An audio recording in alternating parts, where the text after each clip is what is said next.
जब भगवान भी चुप हो जाते हैं तब इंसान के भीतर सबसे ज्यादा शोर होता है। मन सवालों से भर जाता है। मैंने क्या गलत किया? मैंने तो सही चाहा था, फिर भी ऐसा क्यों हुआ? मैंने तो प्रार्थना की थी, फिर भी कोई जवाब क्यों नहीं आया? अगर आज तुम ये सुन रहे हो तो शायद तुम भी उसी दौर से गुजर रहे हो, जहां मंदिर की घंटियां सुनाई देती हैं लेकिन भीतर से आवाज नहीं आती, जहां आंखें बंद करने पर भी मन शांत नहीं होता, जहां लगता है कि भगवान ने भी मुंह मोड़ लिया है। लेकिन जरा रुककर एक बात समझो, भगवान का चुप होना भगवान का दूर होना नहीं होता। कृष्ण ने कभी ये वादा नहीं किया था कि वे हर मोड़ पर बोलेंगे। उन्होंने ये वादा किया था कि वे हर संघर्ष में तुम्हारे साथ होंगे। जब अर्जुन युद्ध भूमि में खड़ा था तब भी कृष्ण पहले चुप ही थे। उन्होंने तब बोला जब अर्जुन टूट चुका था, जब उसका अहंकार गिर चुका था, जब वो ये मान चुका था कि मैं अकेले कुछ नहीं कर सकता। कृष्ण तब नहीं बोलते जब हम सिर्फ सवाल पूछते हैं। कृष्ण तब बोलते हैं जब हम सुनने के योग्य हो जाते हैं। भगवान की चुप्पी सजा नहीं होती, वो परीक्षा होती है, वो प्रशिक्षण होता है, वो आत्मा को मजबूत करने की प्रक्रिया होती है।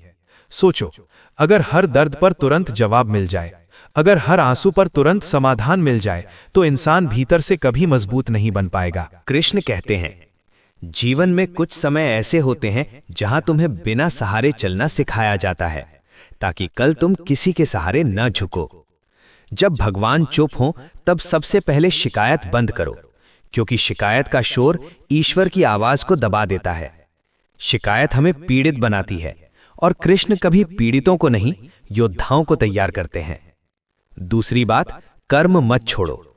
जब उत्तर न मिले तब भी अपना कर्तव्य मत छोड़ो। कृष्ण ने गीता में साफ कहा है, कर्म करो, फल की चिंता मत करो। लेकिन हम उल्टा करते हैं। हम कहते हैं जब भगवान जवाब देंगे तब कर्म करेंगे। नहीं, जब भगवान चुप हो तब कर्म और ज्यादा पवित्र होना चाहिए, क्योंकि वही समय होता है जब कर्म पूजा बनता है। तीसरी बात, अपने मन की चुप्पी से मत डरो। अक्सर भगवान बाहर नहीं बोलते, वे भीतर संकेत देते हैं। एक विचार के रूप में, एक हिम्मत के रूप में, एक अजीब सी शांति के रूप में जो दर्द के बीच भी आ जाती है। अगर आज भी तुम सांस ले पा रहे हो, अगर आज भी तुम्हारे भीतर चलने की ताकत है, तो समझो कृष्ण अभी भी तुम्हारे साथ हैं। भगवान कभी ये नहीं कहते कि मैं तुम्हें मुश्किल नहीं दूंगा। वे कहते हैं मैं तुम्हें उस मुश्किल से बड़ा बना दूंगा। जब सब रास्ते बंद लगे, जब लोग साथ छोड़ दें, जब अपने भी समझना बंद कर दें, तब याद रखना यही वो समय है जहां से तुम्हारा असली जन्म शुरू होता है। कृष्ण की सबसे बड़ी सीख यही है, अंधेरे से मत भागो, अंधेरे में ही आंखें खुलती हैं। आज अगर भगवान चुप है तो शायद वे तुम्हें खुद से बात करना सिखा रहे हैं, ताकि कल जब वे बोले तो तुम कमजोर नहीं बल्कि तैयार हो। अपने आंसू मत रोको, लेकिन अपने विश्वास को मत छोड़ो। रो लेना कमजोरी नहीं है, हार मान लेना कमजोरी है। और याद रखना, भगवान की चुप्पी कभी आखिरी संदेश नहीं होती, वो तो भूमिका होती है उस जीवन की जहां तुम खुद अपनी कहानी बदलने वाले हो।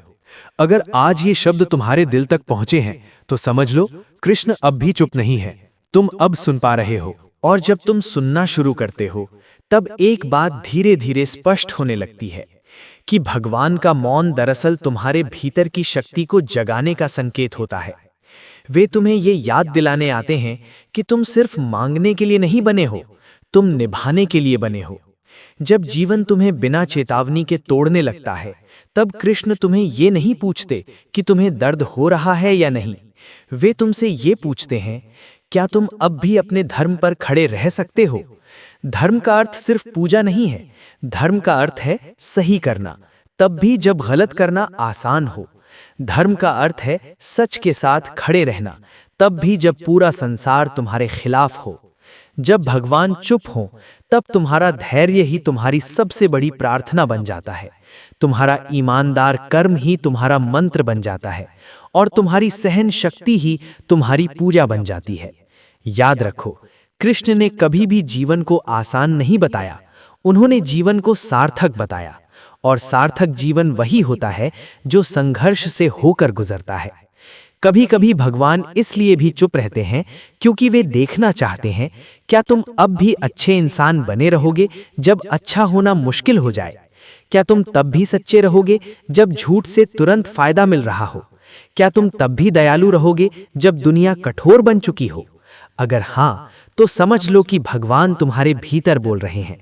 उनका मौन तुम्हें गिराने के लिए नहीं, तुम्हें ऊंचा उठाने के लिए है। आज अगर तुम्हें लग रहा है कि कोई सुन नहीं रहा, तो ये भी याद रखो, बीज जब मिट्टी के नीचे होता है तब भी वो अकेला नहीं होता, वो चुपचाप बढ़ रहा होता है। तुम्हारी मेहनत, तुम्हारे आंसू, तुम्हारी रातों की बेचैनी, इनमें से कुछ भी व्यर्थ नहीं है। कृष्ण सब देख रहे हैं, लेकिन वे हर बार हस्तक्षेप नहीं करते, क्योंकि अगर वे हर बार तुम्हें बचा लें तो तुम कभी उड़ना नहीं सीखोगे। जब भगवान चुप हो तो खुद को कमजोर मत समझो। उस समय खुद से कहो, मैं सीख रहा हूं, मैं तैयार हो रहा हूं। और जिस दिन ये तैयारी पूरी होगी, उस दिन भगवान को बोलने की जरूरत नहीं पड़ेगी। तुम्हारा जीवन खुद उनकी गीता बन जाएगा। बस एक बात कभी मत भूलना, भगवान का मौन त्याग नहीं है, वो भरोसे की सबसे ऊंची अवस्था है। वे जानते हैं कि तुम टूटोगे नहीं, वे जानते हैं कि तुम हारोगे नहीं, इसलिए वे चुप हैं। और अगर आज भी तुम आगे बढ़ रहे हो, डरते हुए ही सही, लड़ते हुए ही सही, तो समझ लो कृष्ण तुम्हारे साथ चल रहे हैं, बिल्कुल खामोशी में। और यही खामोशी सबसे गहरी संगति होती है, क्योंकि जब भगवान बोलते नहीं तब वे तुम्हें पकड़कर चलाते हैं। जीवन के कुछ मोड़ ऐसे होते हैं जहां अगर कोई आवाज आ जाए तो इंसान रुक जाता है, लेकिन चुप्पी इंसान को आगे बढ़ना सिखाती है।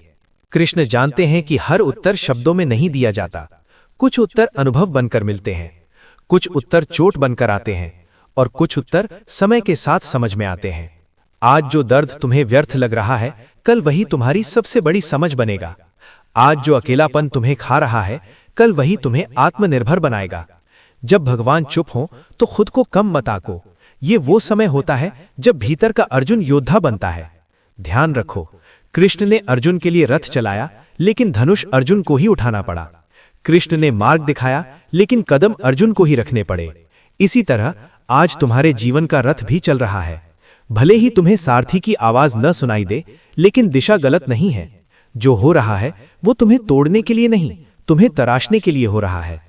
अगर आज तुम्हें लगता है कि तुम्हारी प्रार्थनाएं अनसुनी हैं, तो ये भी समझो, कभी कभी भगवान हमारी मांग नहीं, हमारी क्षमता सुनते हैं। वे तुम्हें वो नहीं देते जो तुम चाहते हो, वे तुम्हें वो बनाते हैं जो तुम बन सकते हो। और यही सबसे बड़ा आशीर्वाद होता है। जब भगवान चुप हो तो भी अपना चरित्र मत छोड़ना, क्योंकि चरित्र वही चीज है जिसके सहारे भगवान तुम्हें पहचानते हैं। दुनिया तुम्हें तुम्हारी सफलता से आंकेगी, लेकिन कृष्ण तुम्हें तुम्हारे संकल्प से पहचानते हैं। अगर आज तुम सही रास्ते पर टिके हो, भले ही धीमे चल रहे हो, भले ही थके हुए हो, तो समझ लो तुम हार नहीं रहे, तुम बस गहराई में जा रहे हो। और गहराई में जाने वाला इंसान जब ऊपर आता है तो पहले जैसा नहीं रहता। याद रखना, कृष्ण की सबसे बड़ी कृपा यह है कि वे तुम्हें अपने जैसा मजबूत बनाना चाहते हैं। इसलिए अगर आज वे चुप हैं तो डरना मत, रुकना मत, पीछे मत हटना, बस चलते रहो, सांस लेते रहो और विश्वास पकड़े रखो। क्योंकि जिस दिन तुम भीतर से स्थिर हो जाओगे, उस दिन भगवान की खामोशी टूटेगी नहीं, तुम्हें उसकी जरूरत ही नहीं पड़ेगी। तुम खुद उत्तर बन जाओगे। और यही वो क्षण होता है जहां इंसान समझता है कि वो सिर्फ परिस्थितियों से नहीं लड़ रहा था, वो अपने भीतर की कमजोरी से लड़ रहा था। जब भगवान चुप होते हैं तो वे तुम्हारे भीतर से डर निकालते हैं।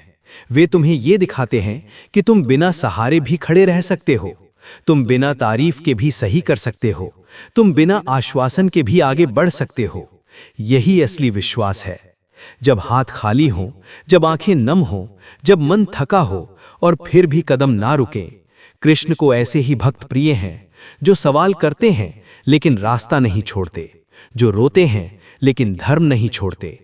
अगर आज तुम्हें लगता है कि जीवन बहुत अन्यायी है, तो ये भी जान लो, न्याय तुरंत नहीं मिलता, न्याय तैयार किया जाता है।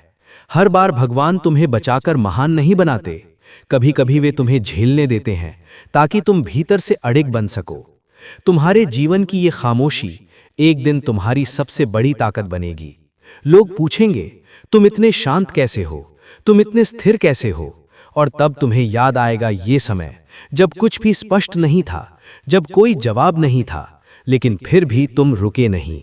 यही वो पल होगा जहां तुम समझोगे कि भगवान ने तुम्हें अनदेखा नहीं किया था, वे तुम्हें गढ़ रहे थे। आज अगर रास्ता लंबा लग रहा है तो समझ लो मंजिल साधारण नहीं है। आज अगर बोझ ज्यादा है तो समझ लो तुम्हें मजबूत कंधे दिए जा रहे हैं। और एक बात हमेशा याद रखना, भगवान की चुप्पी कभी खाली नहीं होती, वो विश्वास से भरी होती है। वे तुम्हें ये संदेश दे रहे होते हैं, मुझे तुम पर भरोसा है। इसलिए जब अगली बार मन टूटे, जब अगली बार लगे कि कोई सुन नहीं रहा, तो आंखें बंद करके बस इतना कह देना, मैं चलता रहूंगा, मैं सही करता रहूंगा, मैं हार नहीं मानूंगा। क्योंकि कृष्ण हर उस इंसान के साथ होते हैं जो अंधेरे में भी दीपक बनना नहीं छोड़ता। और जब ये समझ आ जाती है, तब भगवान की चुप्पी डर नहीं लगती, वो शक्ति बन जाती है। और अब इस अंतिम सत्य को अपने भीतर उतार लो। भगवान तब चुप नहीं होते जब वे नाराज हों। भगवान तब चुप होते हैं जब वे तुम्हें सक्षम मानते हैं। जिस दिन तुम्हें बिना उत्तर के भी शांति मिल जाए, जिस दिन तुम्हें बिना सहारे के भी भरोसा मिल जाए, उसी दिन समझ लेना तुम परीक्षा नहीं दे रहे, तुम पास हो चुके हो। अब तुम्हें किसी संकेत की जरूरत नहीं रहेगी, किसी आश्वासन की जरूरत नहीं रहेगी, क्योंकि तुम्हारा जीवन खुद एक उत्तर बन चुका होगा। तुम समझ जाओगे कि जो टूटा था वही जोड़ बना, जो रुलाया था वही शक्ति बना, और जो चुप्पी थी वही सबसे गहरी कृपा बनी। कृष्ण तुम्हें वहां ले जाना चाहते थे जहां डर नहीं होता, जहां शिकायत नहीं होती, जहां सिर्फ कर्तव्य और विश्वास होता है। इसलिए अगर आज तुम यहां तक पहुंचे हो तो खुद पर गर्व करो, क्योंकि तुमने भगवान की खामोशी को सहा और खुद को नहीं छोड़ा। अब आगे का रास्ता शोर से नहीं, शांति से तय होगा। और जब कभी जीवन फिर कठिन लगे तो ये याद कर लेना, भगवान कभी गए नहीं थे, वे तुम्हें मजबूत बनाने में व्यस्त थे। बस इतना जान लो, जिसने भगवान की चुप्पी में चलना सीख लिया, उसे फिर कोई अंधेरा रोक नहीं सकता। कृष्ण तुम्हारे साथ हैं, आज भी, हर क्षण, बस खामोशी में।